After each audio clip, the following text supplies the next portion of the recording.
Mi último asalto. El 30 de julio de 1918 quedamos acuartelados en Sauchilestre, una bonita aldea de Artois rodeada de estanques resplandecientes. Allí íbamos a pasar un periodo de descanso.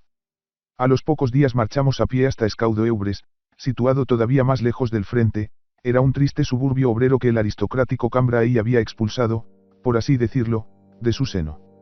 La casa en que me alojaba estaba en la Rue des Bussiers.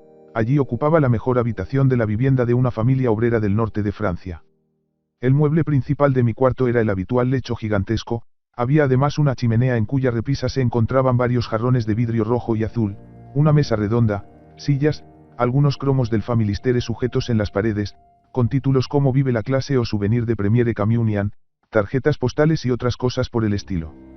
La ventana de aquella habitación daba a un camposanto. Las claras noches de luna llena favorecían la visita de los aviones enemigos, que nos hicieron ver la superioridad material cada vez mayor del otro bando. Noche tras noche llegaban numerosas escuadrillas que volaban por encima de nosotros y arrojaban bombas de una siniestra potencia explosiva sobre Cambrai y también sobre los suburbios. La miedosa precipitación con que bajaban al sótano mis huéspedes me molestaba más que el zumbido de los motores de los aviones, un zumbido fino, parecido al que producen los mosquitos, y más también que el gran número de explosiones retumbantes. Es preciso tener en cuenta, de todos modos, que la víspera de mi llegada había estallado una bomba delante de la ventana de mi habitación. Aquella bomba había tirado al suelo, aturdido, al dueño de la casa, que estaba durmiendo en la cama. Había arrancado además una pata de esta y llenado de agujeros las paredes. Este hecho fortuito me dio, sin embargo, una sensación de seguridad, pues yo compartía un poco la superstición de los viejos guerreros. Según ella, el embudo que acaba de ser abierto por un proyectil es el lugar que más seguridad ofrece. Tras un día de descanso recomenzó la cantinela de siempre, es decir, los ejercicios. Una gran parte del día nos la ocupaban la instrucción, las clases teóricas, las revistas, las reuniones y las inspecciones. En una ocasión tuvo que dictar un tribunal de honor un fallo y ello nos llevó una mañana completa. El rancho volvía a ser escaso y malo. Hubo una temporada en que lo único que nos daban para cenar eran pepinos. El seco humor de la tropa los bautizó con el acertado nombre de salchichas de jardinero. Me dediqué principalmente a entrenar una unidad de choque, pues los últimos combates me habían hecho ver con claridad que nuestras fuerzas de lucha estaban sufriendo una transformación creciente. Lo único con que se podía contar para el choque propiamente dicho era un pequeño número de hombres, pero tales hombres habían llegado a constituir una estirpe dotada de una dureza especial. En cambio, la masa de los demás contaba a lo sumo como fuerza de fuego. Casi siempre era preferible, en aquellas circunstancias, ser el jefe de un pelotón de soldados decididos que no mandar una compañía de pusilánimes. El tiempo libre lo dedicaba a leer, bañarme, hacer prácticas de tiro y montar a caballo. Muchas tardes disparaba más de 100 cartuchos contra botellas y latas de conservas. Cuando paseaba a caballo encontraba octavillas que el enemigo lanzaba en cantidades masivas sobre nosotros. El servicio de propaganda del otro bando nos las distribuía en ediciones cada vez más numerosas, como si fueran proyectiles morales. Junto a insinuaciones sobre asuntos políticos y militares, contenían, sobre todo, descripciones de la magnífica vida que se llevaba en los campos ingleses de prisioneros. Una de ellas decía, y ahora, en confianza, que fácil es extraviarse en la oscuridad cuando uno regresa de llevar el rancho a las trincheras o de realizar labores de fortificación. Otra contenía incluso el poema de Schiller, Britannia libre.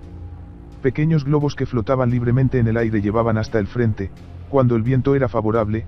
Aquellas octavillas, iban atadas en paquetes y, tras haber estado balanceándose en el aire un determinado tiempo, una mecha las dejaba sueltas.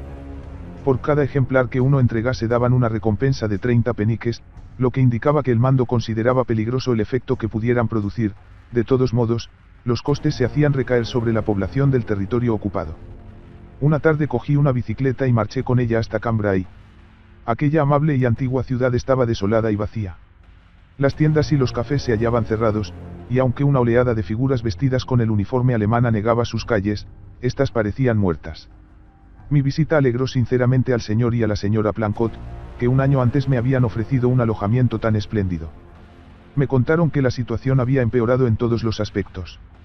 De lo que principalmente se lamentaron fue de las frecuentes visitas de los aviones. Estos los obligaban a subir y bajar varias veces las escaleras cada noche. Entre ellos discutían qué era más aconsejable, si perecer por causa de una bomba en el primer sótano o morir aplastados por los escombros en el segundo.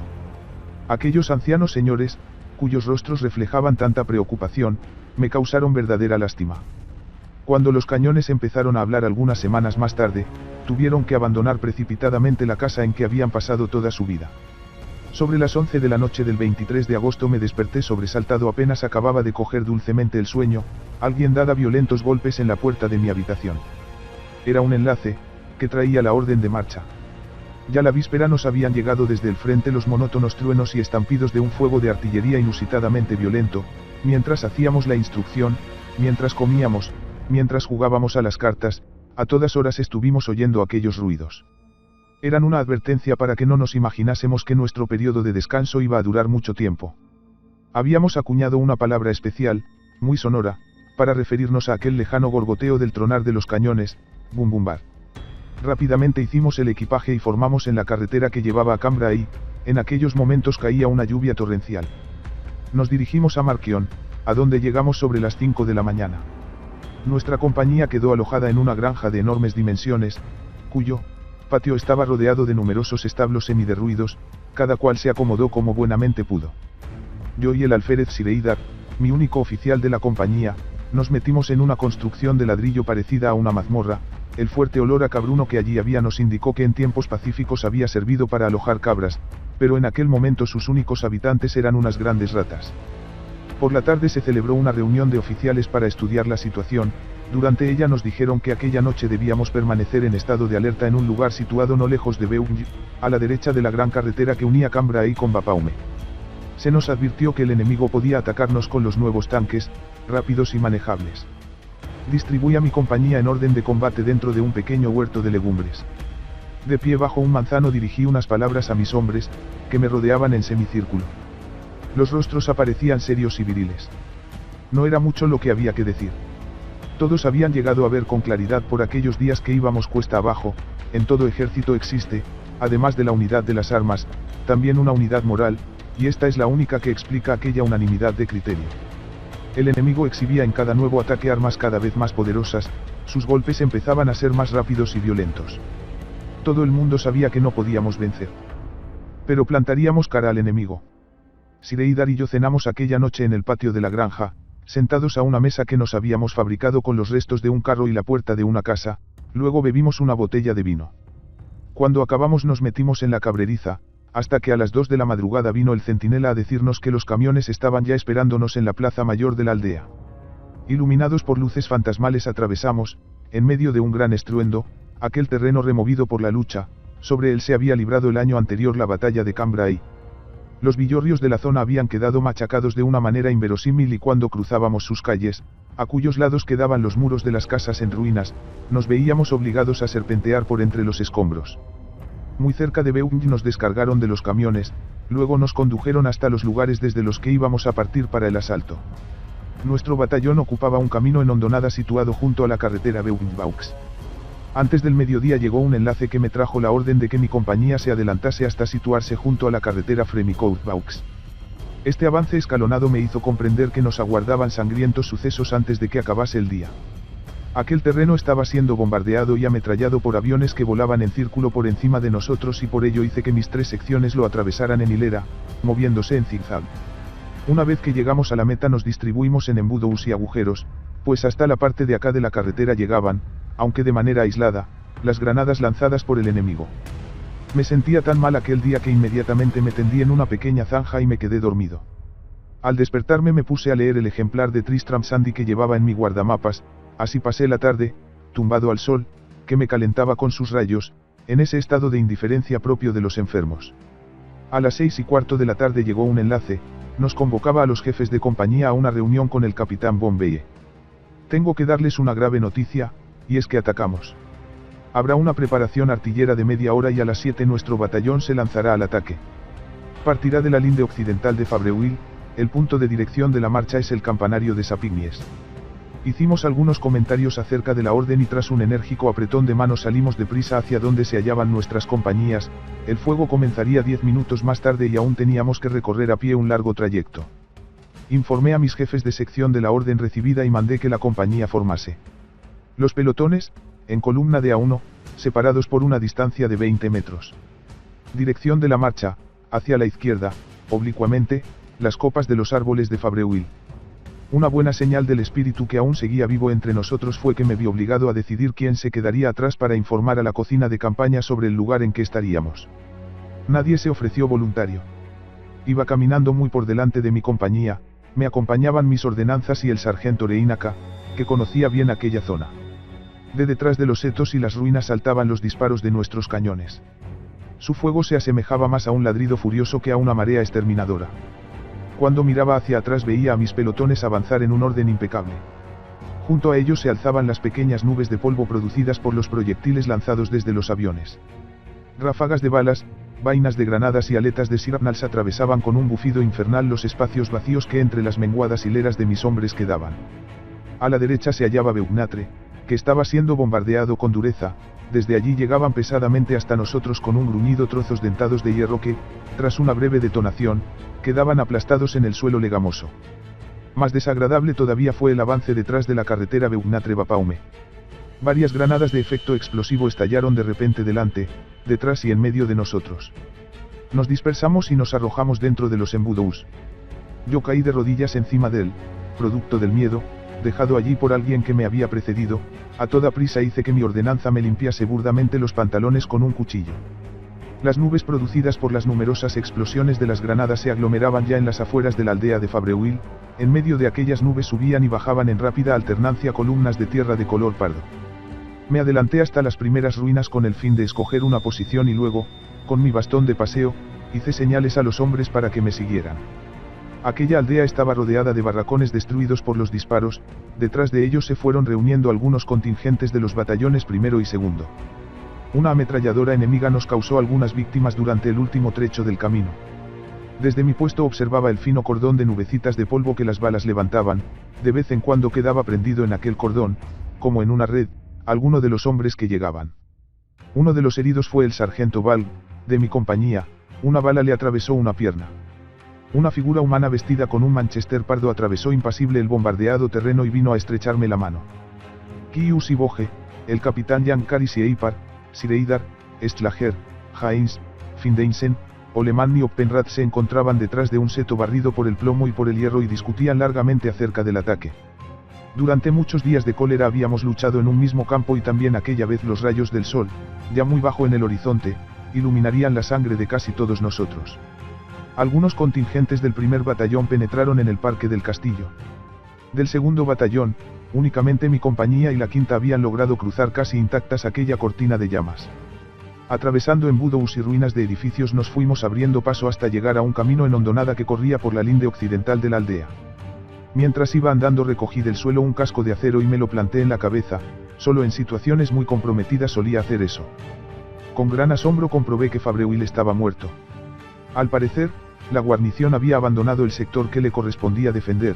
Sobre las ruinas gravitaba ya esa atmósfera tensa que en tales momentos es peculiar de los espacios sin dueño, una atmósfera que otorga una agudeza extrema a los ojos. Sin que nosotros lo supiéramos, el capitán Bombeye, gravemente herido, yacía a solas dentro de un embudo situado detrás de la aldea.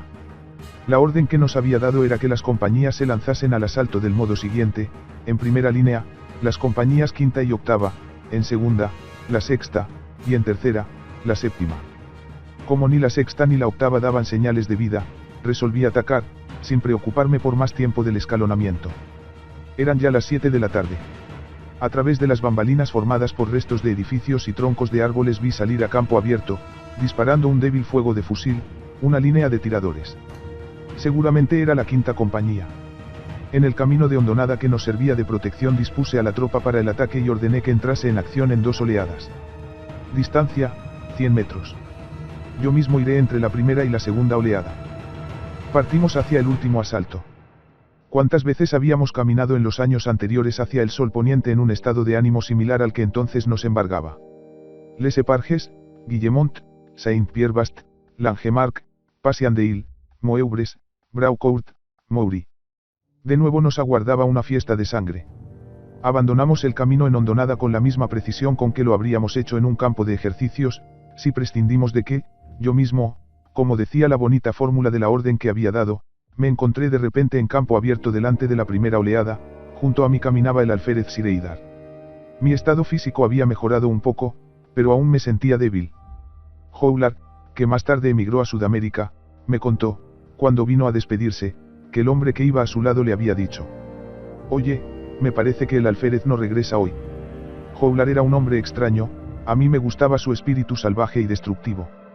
En aquella conversación me reveló una serie de cosas por las cuales me enteré, con asombro, de que el simple soldado pesa el corazón de su jefe en una balanza de precisión. Yo me sentía efectivamente muy débil y desde el principio pensé que aquel ataque era un error. Sin embargo, de todos los que realicé es este el que más me gusta recordar. Aquel ataque carecía del ímpetu poderoso de la gran batalla, de la hirviente euforia que reinaba en esta. Pero los sentimientos que me embargaban eran muy impersonales, era como si me observase a mí mismo con unos prismáticos. Fue aquella la primera vez que en la guerra pude oír los siseos de los pequeños proyectiles como algo que pasase silbando junto a un objeto. El paisaje era de una transparencia cristalina. Los disparos que salían a nuestro encuentro llegaban todavía de manera aislada, tal vez los muros de la aldea que quedaban a nuestra espalda impedían que el enemigo nos viese con claridad. Yo llevaba en la mano derecha mi bastón de paseo y en la izquierda la pistola, avanzaba a grandes pasos.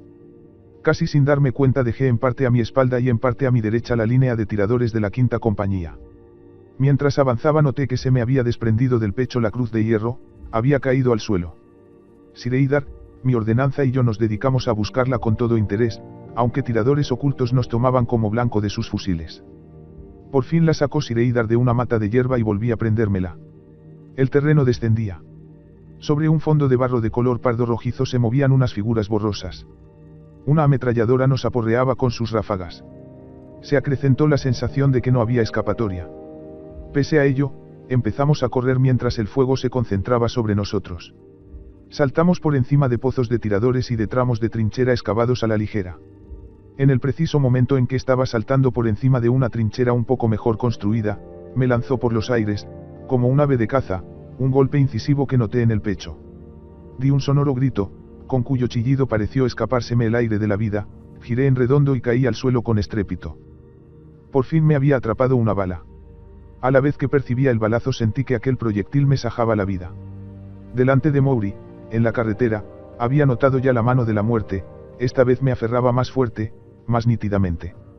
Mientras caía pesadamente sobre el piso de la trinchera había alcanzado el convencimiento de que aquella vez todo había acabado de manera irrevocable. Y, sin embargo, aunque parezca extraño, fue aquel uno de los poquísimos instantes de los que puedo decir que han sido felices de verdad. En él capté la estructura interna de la vida, como si un relámpago la iluminase. Notaba un asombro incrédulo, el asombro de que precisamente allí fuera a acabar mi vida, pero era un asombro lleno de alegría. Luego oí cómo el fuego se debilitaba, parecía que me hundiese como una piedra bajo la superficie de un oleaje furioso. Allí no había ya ni guerra ni enemistad.